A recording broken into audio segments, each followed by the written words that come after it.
Баршаңызға сәлем.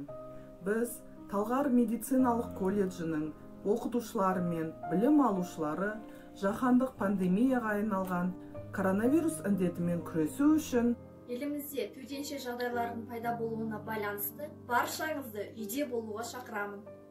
Сақтық шараларын сақтауға және карантин уақытын тиімді пайдалануға шақырамын. Баршаларымызға берілген ережелерді бұлжытпай орындауға, санитарлық нормаларды сақтауларыңызды сұраймын. әрбір қиындықтан мүмкіндік іздей білейік. Карантин уақытында тұлғалық потенциалдығымызды бірге арттырайық. Өзіңіздің және өзгелердің өмірін сақтап қалу мына менің және сіздің қолыңызда.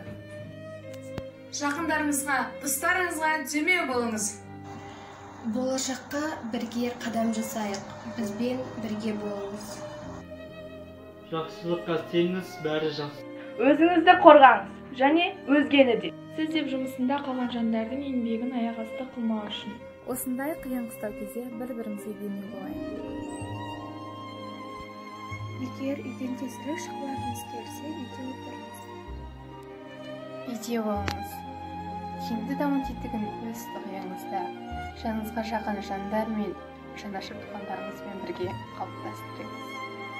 Отбасыңыздың амандығы үшін, жастарыңыздың болашағы үшін, еліміздің тыныштығы үшін. Біз үйдеміз, сіздер де үйде болыңыз. Көмек көрсеткен барша жандарға алғысымыз шексіз. Бұл қиыншылықты да біз бірге еңсереміз. Дәрігерлерге мың тағзым, біз біргеміз, үйде болыңыз.